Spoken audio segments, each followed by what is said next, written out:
Be a couple of doubles here and there so you guys can trade around and get all the cards you want.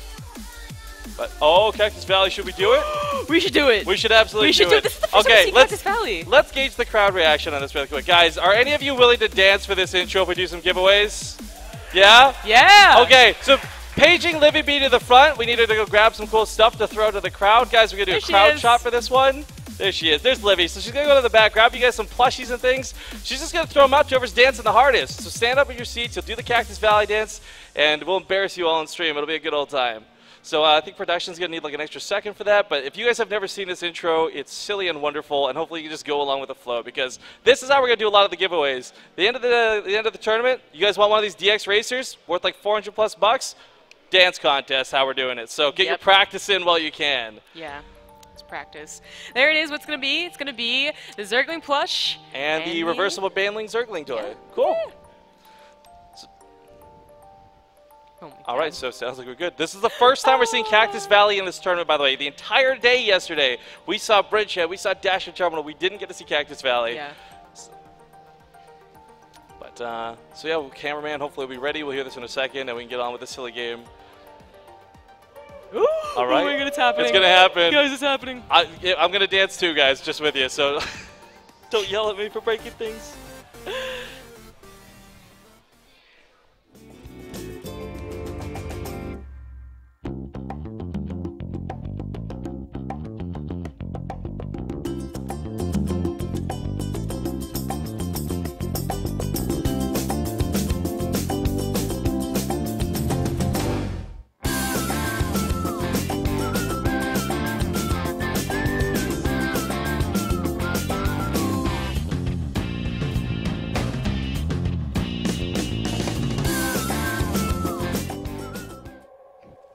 You know, I had no idea how that was going to work, and I was absolutely blown away with the results. That was fantastic. Everybody, thank you so much.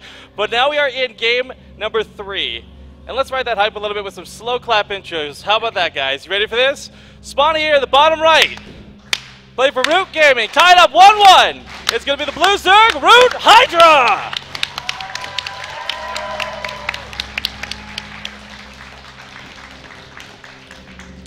In the top right. Can he cause the upsets? It's the pink Zerg, Bioice.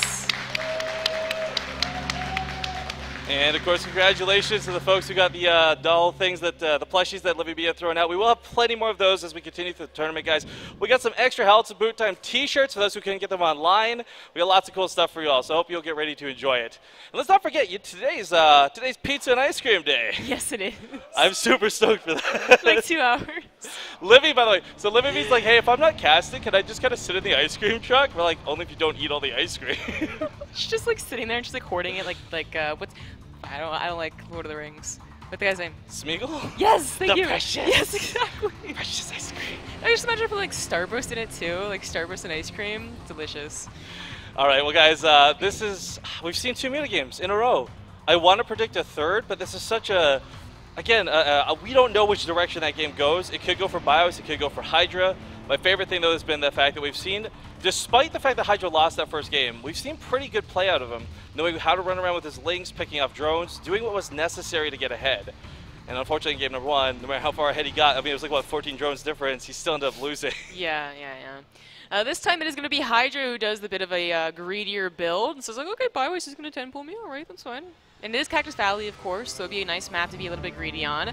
Bioice changes up completely. He's actually not going to go for gas. Not nearly as early. There it is actually right now, but still not nearly as early. Not going to be quite as, I feel like, you know, combined with the map and the fact that it's worked the past 2 times, why not do the same exact build? It's, yeah, again, I said it earlier, the cliche, I'll say it again, if it's not broken, don't fix it, but I don't know. Cactus Valley, what I do love is that this is that one map we've seen, like, hidden bases on and weird things, even in mirror matchups. Like, I can't imagine we're going to see that come out of these 2, but I would love to see a game just go crazy for map 3. But if it ends up being Muta versus Muta, so be it. Yeah. I mean, on Bridgehead, I didn't really expect it. It's from Hydra again, so I'm not going to rule it out. There have been map pools that are more favorable for the mutas even after the Spore Crawler buff, and then there have been map pools where it's just like, no one really wants to do it. Not at all. Well, it's just in general we don't see a lot of Mutalisk play. It's always Roach versus Roach or Hydra. It became a player thing, right? Like Jaedong might throw it in once or twice, or apparently Bioice might like it, but it certainly wasn't because the map was super good or that the actual meta, you know, was catering towards that. It looks like we're gonna have to hold off on the Muta talk. Hydra is making a few lings, we'll say, but they are pretty early, and they're not going to have speed for quite a while. I wonder if he's going to go ahead and bulk those up in his natural or main, hide them a little bit. He is hiding them. Yeah, that's what gets a little bit scary. He's sending those queens out to chase off the overlords at the front of the base as well, so he doesn't want Bioice to see him move out. Now, sometimes this alone is indicative enough to know that this is coming. You're like, why are you sending 2 queens to clear me out, bro? Like, that's way too much dedication. So Hydra will slip these by, and we look at Bioice's vision for just a moment, and there's nothing. There's just nothing till Hydra gets his own natural. Yeah, he didn't really scout the gas. I mean, again, not that, oh, I need to pause. Uh-oh. Not that Gasus is that popular anymore, but you still want to confirm. I don't know. We could probably stay on the in-game screen production. I mean, people like looking at what's going on. Let's just pause, please. There's manners. No, turn these lights off, Frank. Don't you dare. So we talked the production crew into turning the lights off while we were in-game. Because it's freaking hot with these lights on. So that's why we're going to stay in-game. Oh, okay. Yeah, he's ready. A little bit of a hiccup, and glad it happened right now as opposed to all the lings and banelings are on top of him. Inside the base of Bioice here in the natural. The baneling is not done, and Hydra does see that. Not that he has his own. He's actually dealing with this not too bad to start, but unfortunately, there's just a lot of lings that slip by. That first queen had some nice SimCity surrounding her. Lings. It is just lings, but it is just simply working as well, so it doesn't matter if Hydra doesn't have those banelings. He's going to cause so much damage. Bioice might just lose his baneling nest. Does he have any lings to make? Oh, he's just going to GG. Not expected at all. After that first game, it's too bad, too. That was, I really thought that was going to be a lot stronger of a series for Bioice, but the reality is for that last game, it's really hard to judge that and say, like, oh, man, like, he played that really poorly. Again, I think the best players in the world could tell, hey, queens are killing the overlords, I got a ling on coming.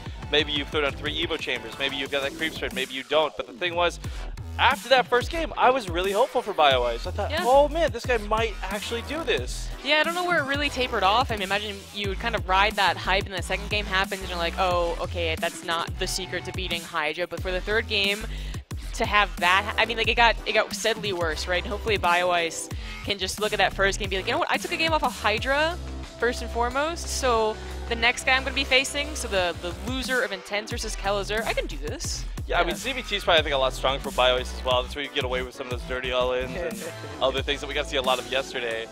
But, yeah, Intense versus Kelazur should be kind of interesting. Yeah. And we're starting in Catalina. Oh, no. Oh, really? All right, well, we're going to go to the winner's interview really quick, guys. So enjoy this interview with James. We'll see you soon. All right, here with Hydra. Let's start